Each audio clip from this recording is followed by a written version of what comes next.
Thought Bubble Audio.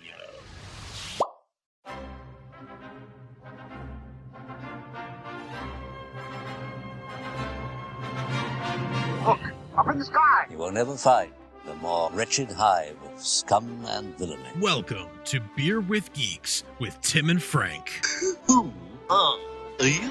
I'm Batman. I am Iron Man. Your friendly neighborhood Spider-Man. Hi, Christopher. I'm Nero. My name is Inigo Montoya. You're a wizard, Harry. A couple of guys with a couple of beers and a whole lot of pop culture nostalgia. Make it so, number one. Ladies and gentlemen, the Beatles. Name the dog, Indiana. Life finds a way. I am serious. And don't call me Shirley. Now sit back and crack open a cold one, because it's time for Beer with Geeks. It comes in pints? Shaken, not stirred. Great Scott! I was way off. I knew it started with an S, though.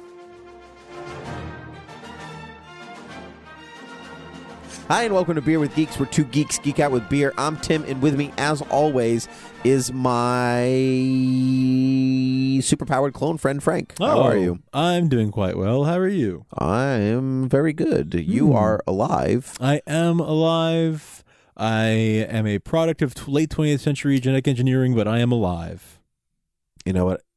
I just got you motioned just now, and it now clicked in my brain what you wanted me to do. I did. And I'm going to do it again. All right, let's do it. Go.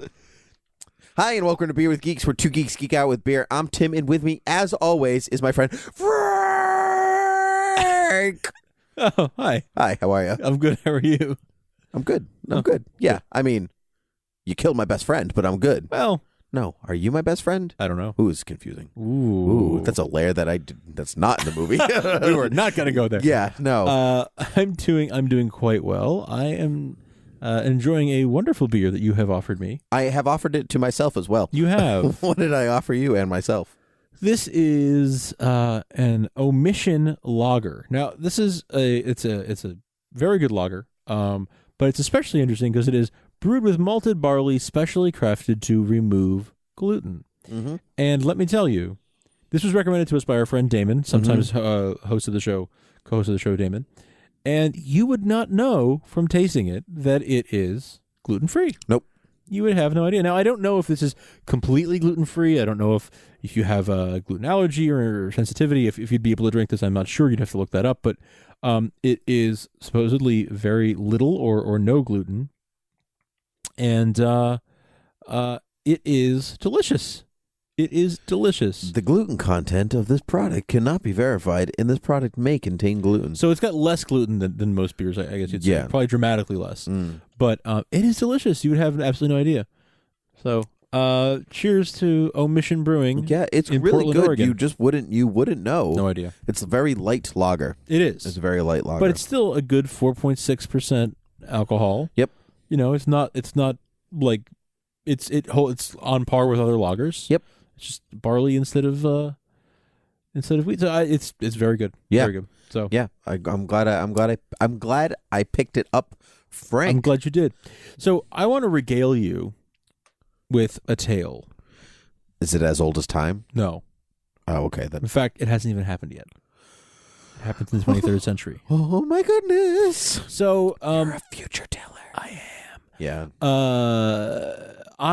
For many years, I have long been a fan of Star Trek. Yes. Now I'm not a Trekker, as they prefer to be called. Sure. I'm not an all out. I don't know, and that's only to say I don't know a lot. You know, I don't want to pretend to be on a bandwagon that I'm not, and then sure, you know, be called out as a fake. I really really like Star Trek. I grew up watching a lot of the original series, and then watched all the movies. And from a pretty young age, and I've seen them all a couple times, some more than others. And one that has always stood out, and of course the J.J. Abrams reboot, I've been a huge fan of. Sure, of course. I've seen that movie maybe more than I've ever seen any movie in my life. Of course. Except for maybe Star Wars.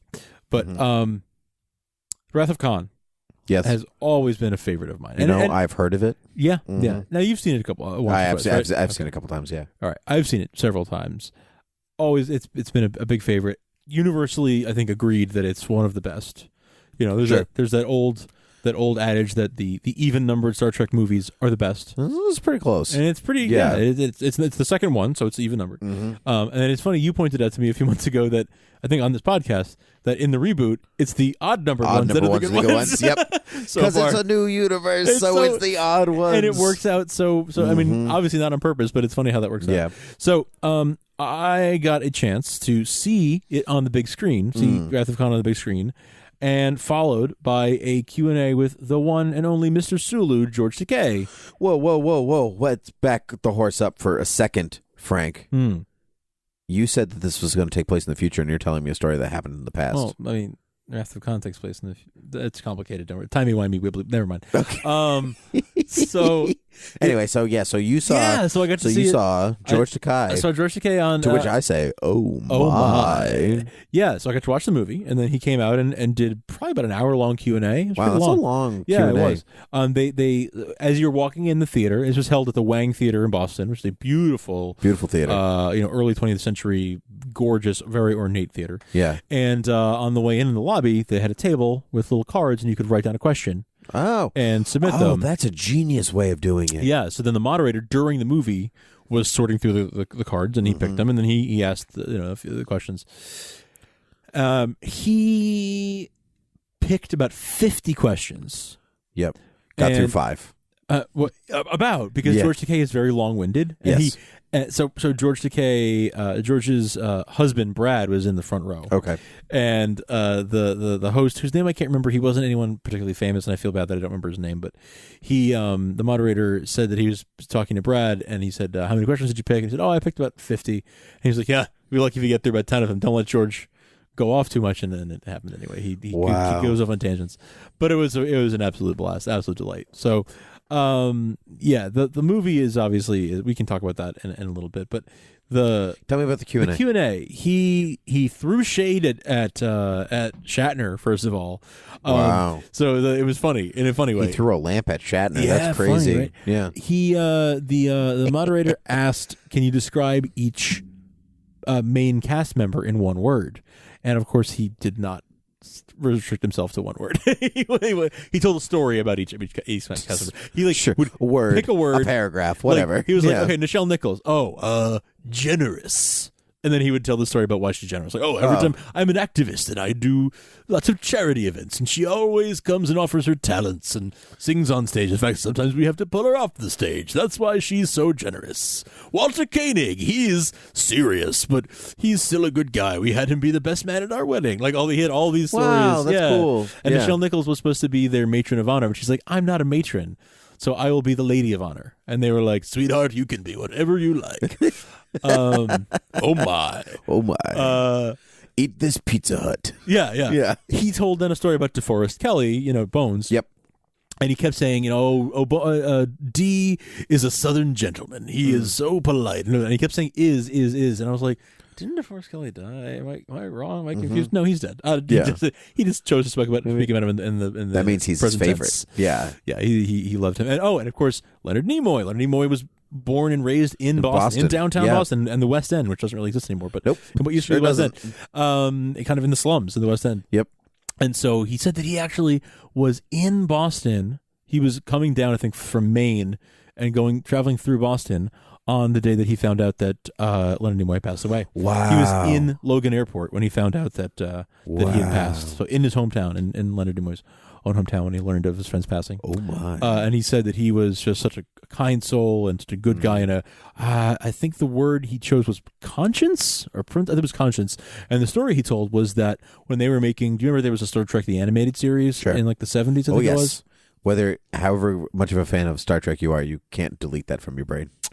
Yeah. So they, when they were starting to make the show, they wanted to have, they were going to have Shatner and Nimoy, and James Doohan, Mr. Scotty, and James Doohan was going to do Scotty's voice and all the other male voices. So weird. And Majel Barrett, who was like Nurse Chapel and the voice of the computer, and also happened to be Gene Roddenberry's wife, she was going to do all the female voices. Sure. So George and Nichelle were cut out. Crazy. And Walter Koenig cut out. And so Nimoy said, well, Star Trek's about diversity. It's about all these different cultures coming together in the future, and there being one Earth government, all this kind of stuff. Yeah. You know, ideal utopian type of thing.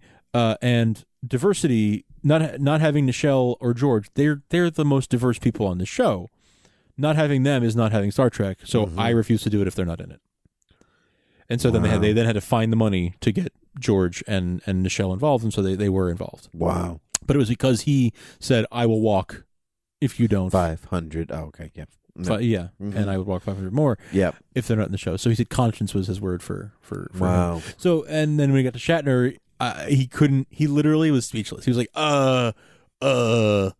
It was the one time in the entire time that he just didn't have the words and people were shouting things out, not kind things, and he finally settled on ego.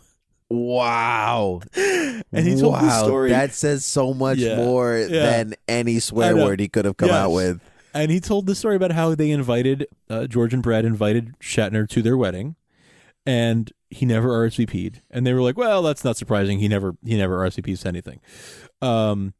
And then he went on YouTube and started claiming that he was never invited and all this stuff, and it just wasn't true. And then a couple months after that YouTube video, he had a new show on TV. So George's theory is he wanted the spotlight. He used it to promote his TV show and stuff. So he threw some shade. It was in a funny kind of, lighthearted way. I mean, that story was obviously stressful for him, but he told some other little anecdotes and things and hinted at things, and he was just sort of like, we're good, we're on good terms, but he's definitely an egomaniac. Wow. I mean, that lines up with everything that you hear about Shatner. Absolutely. The crowd loved it. I mean, it lines up exactly with what you know about. Because at this point, you want him to be an egomaniac. Like, you don't want it to be, almost like you want Harrison Ford to be a grumbly old man. Yeah. Or you know what I mean? Like, how weird would it be if you're like, actually, he's really exuberant and energetic when you see him in person. You're like, oh, grumbly old man. Right. It's part of the charm now. Yeah, right, exactly. It's this character that he plays, that Shatner plays, of being the old egomaniac, vain.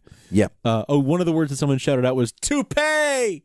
Because he has Bazinga. Yeah. Anyway, it was a lovely, lovely evening, and lots of fun stories. But what do you feel about the movie Wrath of Khan, Star Trek II: The Wrath of Khan? It doesn't.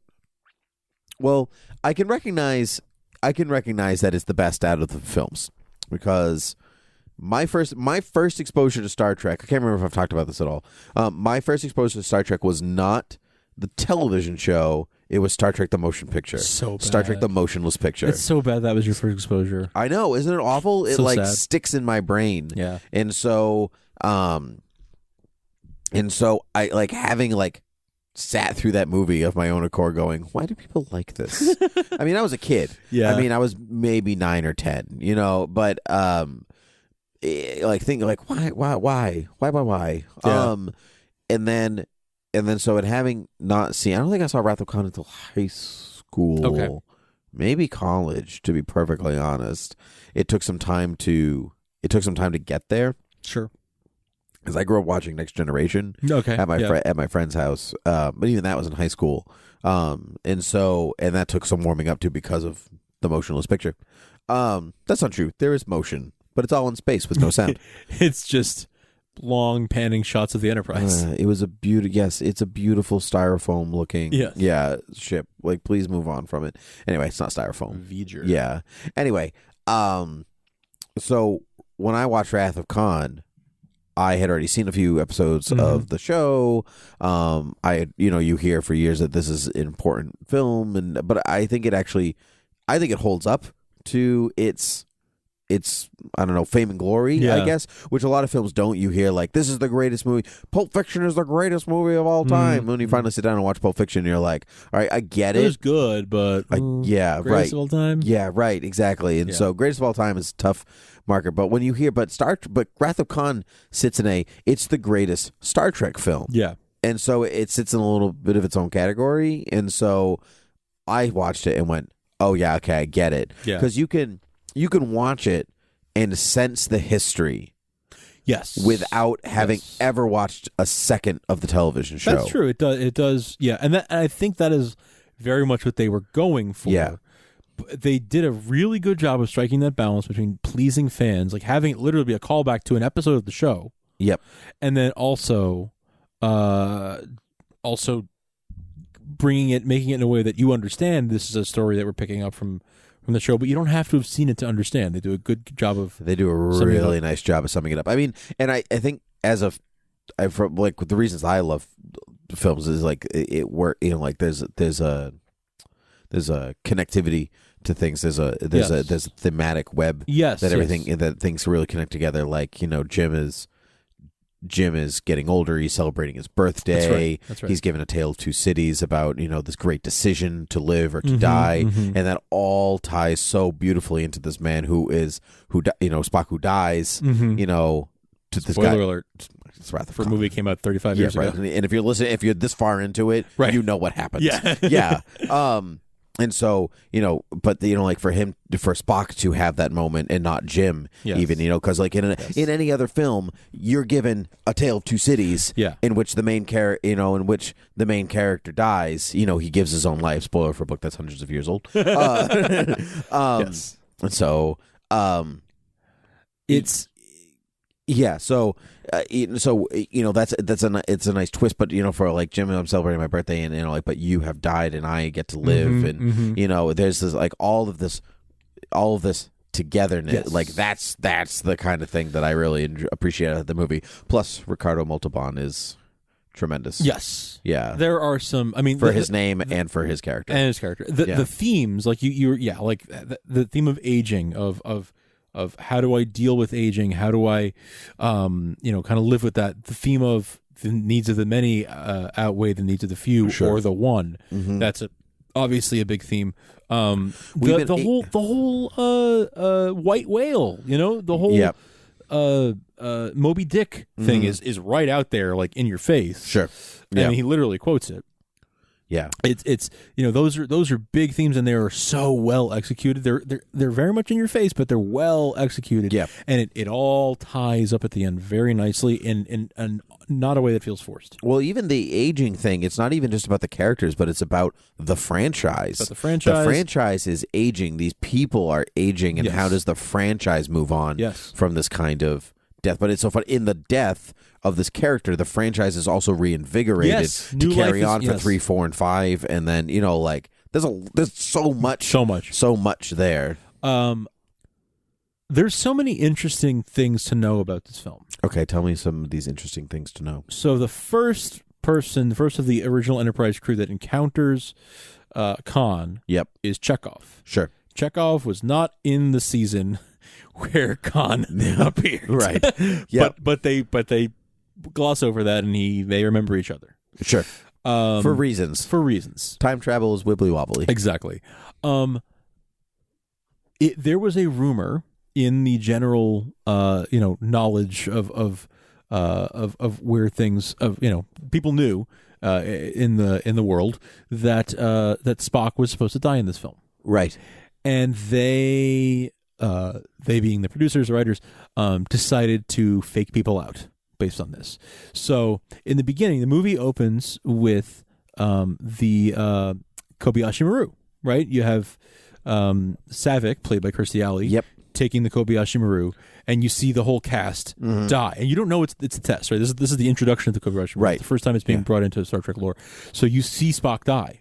They did that as a fake out because the rumor was Spock's going to die in this movie. So they show you him fake dying at the beginning to put it out of your mind. That is awesome. Genius, right? Genius. Like you have an excuse for a fake death. Use it. People will be like, "Oh, that must have been what the rumor was." That is so cool. Isn't that so good? I talk about the Kobayashi Maru for a second. Sure. It's a cool name. It is. I don't know why it sits in my brain. Like, it's like, this is the thing that I like. Like, I don't know. Another cool name. Santa Claus. Whatever. Cool names. Yeah. I was trying to think of like one of the names from like The Expendables or something like that, because those names are just like utterly ridiculous. Good job. Walter Pentecost or whatever their names are. Is that a real name? It's something like that. No, that's John Boyega's character from the new Pacific Rim movie that's coming out. It's like his last name is Pentecost, but I cannot remember what his first name is, and it's just absurd. But it's like this is your action hero name. It's so ridiculous. But the Kobayashi Maru is something like the way the syllables line up. I don't know. I just really like it. I also really like how JJ's took the Kobayashi Maru and twisted to their own means. It was very cool. I liked it. It was a nice. That was a nice. Nice like reference for fans. When I was watching that movie for the first time, I was like, "Oh, it's just like in Wrath of KHAAAAAN, it's Kobayashi Maru." I know that. Mm-hmm. Also, the creatures, I forget what they're called in Wrath of KHAAAAAN, that they put in their ears to make them tell the truth. Yes, it's like the Stentorian slugs from the first. That was also a reference. It wasn't the same creature, but it was a reference. So tell me more about the facts that I should know. So Leonard Nimoy was ready to be done. Kind of like Harrison Ford was ready to be done. Mm-hmm. So he, he was sort of like, yeah, let's go ahead and write. Let's kill off. Let's kill Spock. Clearly, he was not done. Well, so towards the end of shooting the movie, he's sort of like, this was kind of fun. I wouldn't mind maybe going back. I don't know. I'm not really sure. So everyone, we must search for Spock. So so at the end of the movie, when Spock dies, sacrifices himself. Dr. McCoy is trying to stop him, and Spock not only does the Vulcan neck pinch on him, but once he collapses, he puts his fingers like on Bones' head, and says, "Remember." They hadn't figured out what they were going to do with that, but they just put it there as a like, all right, well now we'll figure. All right, if Leonard wants to come back, this is a way we can back into it and make it. We can extrapolate. Exactly. We'll figure out some solution based on this. So that's how we got eventually the search for Spock and all the rest of the films. A silliness where he was like, maybe I'll come back. We'll see. The search for Spock. A silliness in space. Basically. Yeah. So I always thought that was a fun story too.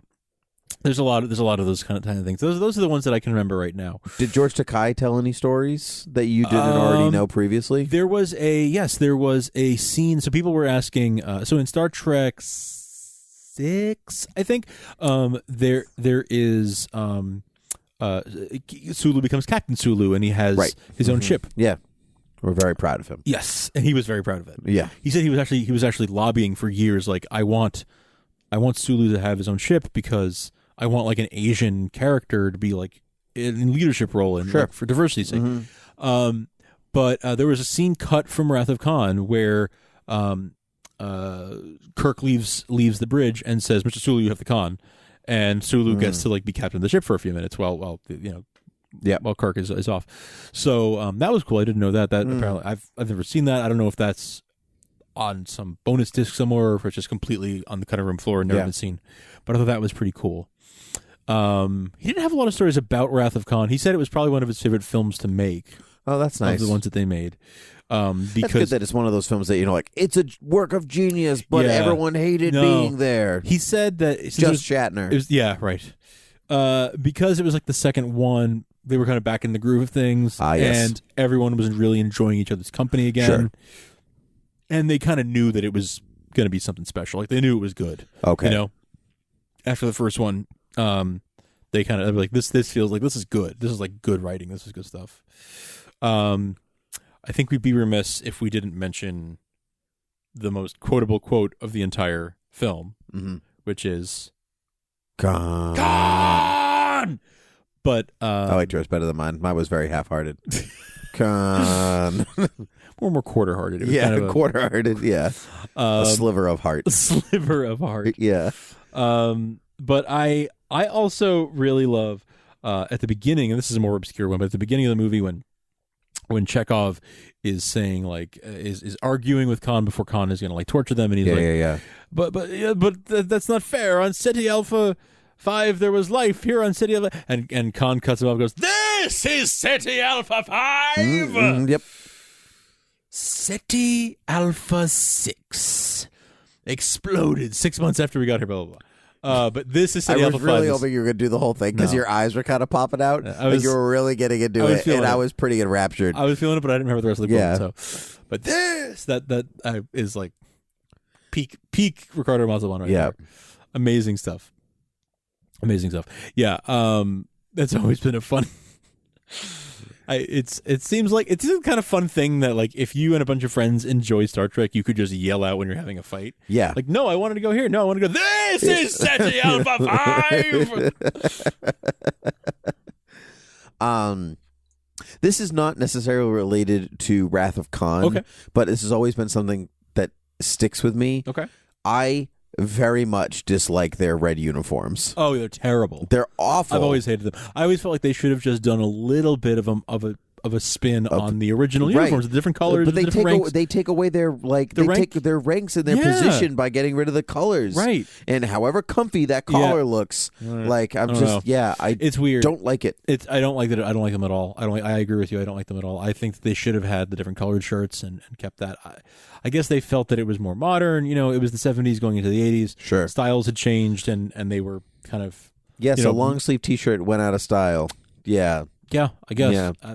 I agree with you though. I don't like them. I think like Next Generation did a good job with like having the different colors. Mhm. You know, they were a totally different look. Sure. But I like the idea of having different colors for your rank and for your position and all that stuff.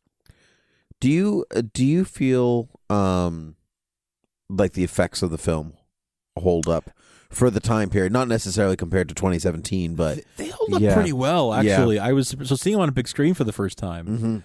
I was actually impressed with how well they held up. It's ILM doing the, which is kind of funny when you think about Star Wars, Star Industrial Trek. Light and Magic. For those of you who don't know, George Lucas's special effect company, doing it for Star Trek. But they did a good job. I thought all the Genesis stuff. There's literally a shot of like a wireframe globe spinning. It looks just like the Death Star. Yeah, well, that's sequence. with the Death Star wireframes. That's the first 3D computer generated image. That's right. In a movie. In a movie, right? So it looked very very similar. But the leap between 77 and this was 1980 or 81. Shoot, I can't remember right now. I'll use my lookup. Sure. But I think it's 81. Keep talking. I'll use my lookup. Okay. The leap between that wireframe Death Star trench run stuff and 82. 82, thank you. Like General Dodonna is talking about like, oh, you have to go here and hit a direct hit. Only a direct hit will do blah blah. Sure. From there to 82, where they're showing this, it starts as wireframe and then it turns into an actual like, more realistic looking image. Not totally photorealistic, you understand, but somewhat. And the explosion that happens that creates the terraforming on the Genesis planet and all this stuff, it's pretty great. It's a huge leap forward in 5 years. It's really really good, and the actual shots of the ships they look great, because they're models, because it's practical and they had mastered that. That's really like the practical effect stuff. ILM really really did a good job. I mean, they were doing a decent job in the 60s with the original Star Trek stuff, but by this time, by 82, they really nailed it, and it looks great. I think that will hold up for a long time. You don't really, and in the more recent remasters and everything, you don't see any of the matte lines anymore or anything, so it just looks great. There's a good chunk of the movie where they're like in a nebula, and that I assume is computer generated, and it also looks great. Yeah. So they did a very very good job with that, and it has held up over the decades. I've never really noticed before. I'm just looking at pictures of Wrath of Khan. Yeah. That Ricardo Khan's. I like his real name better than his real name. But you know how he's like that open shirt frill collar thing he has. It's kind of like a weird, like, I don't know, open version of Kirk's outfit. Yeah, kind of is. He's got that flowy ribbed collar. Sure, There's that rib look, and I don't know if that's just for aesthetic purposes because like the turtlenecks had it, sure, and the bigger sweater had it. Yeah, but it's kind of like he's got this like, ripped open shirt, blasphemy kind of look to him. Yeah. Where, it does kind of where Kirk, his opposite, is kind of buttonholed. And, whatever. It's like a big wool looking collar. Around, I don't know if that was intentional or not, but it's got there's like mirror inverse of that is kind of. I hadn't thought about that. You're very right. Yeah, you're very right. I find it interesting that Khan and his people are supposed to be products of late 20th century genetic engineering. Yep. They were all of our super fast genetic engineering that we had are going on in 1996. Yep. Mm-hmm. Yeah, and that they've lived all these years, these centuries, and they get abandoned, they get marooned on SETI Alpha 5, and in 15 years, somehow, they get clothes that look just like the clothes that Kirk has. Like they're like in rags and everything, but it's like, oh, they somehow went from 1960s clothes to 1980s clothes. Weird. Look, what we didn't know is that we do know that clothing is cyclical. You know. So like like the seasons. Yes. So, eventually stuff just comes back, and it just happened to pair up exactly correct. It did. Yeah. Well, the movie is fantastic. The chance to see George Takei live was fantastic. He is wonderful. He is months away from becoming an octogenarian. He was very proud of saying several times throughout the show. And he shows no signs of stopping. And he said that if he was ever invited to make a cameo in one of the films or in Star Trek Discovery, he would be happy to be Mr. Sulu again. That's cool. The others have done that. Leonard Nimoy did that. Many times. DeForest Kelley did that. Yes. Yep. DeForest Kelley did it in an episode of Deep Space Nine, I think it was. So yeah, it's been done over the years where they've like either time traveled or done something like that. And I would be very, very happy to see Sulu show up, older Sulu time traveling or whatever, them time traveling to him. Well, the next Star Trek movie is allegedly that father-son team up, the Kirk team up. That's right. So maybe there'll be some time travel. I mean, obviously there's some time traveling going on, so maybe we'll get some old Sulu action That'd be too. Cool. That would be very cool. So anyway, it was great fun, and thank you for indulging me as I spun the. You're very welcome. It was my pleasure to indulge you. I would really love it if people would leave us iTunes reviews. It's funny that you say that because I have an iTunes review sitting right here. What do you know? Yeah. So it's from Heroic Villain 12, 5 stars. Title: Beer with Geeks, all caps, many exclamation points. Okay. Probably my favorite podcast of all time. Wow. That's high praise. Thank you very much, Heroic Villain. It's very nice, and that's only the first sentence. It could all go down a hill from here. I don't know. I haven't read it yet. All right, let's see. I have talked with these hello fellas a few times online, and they're so nice, and they just put on. Great show every week. It has quickly become my most anticipated podcast to date, and much like Frank, I listen to a ton of them. Guys, keep up the good work. I'm going to make it my personal goal to be the guest on your show someday. Well, thank you so much. That is so nice of you. Very, very kind. Incredibly nice of you. Thank you so much. Yeah. I'm like embarrassed how nice that was. Thank you. Yeah. Do you want to say mean things about you to balance it? Yeah, I like that. Your face is weird. Oh. Your feet smell. Oh. Get them off my furniture. Okay. Your hands are coarse and rough. This is setting up for 5. Scared me. I saw it coming too. I saw your face winding up, and I still wasn't prepared. All right. Well, if you'd like to leave us an iTunes review or a review in any of the places like Satchel, Overcast, or Google Play, you can certainly find us at Beer with Geeks. And you can also write in and talk to us on the Twitter, the Gmail, and the Facebook at Beer with Geeks. It's been a pleasure talking with you, Frank. So likewise, sir. Until next time, cheers.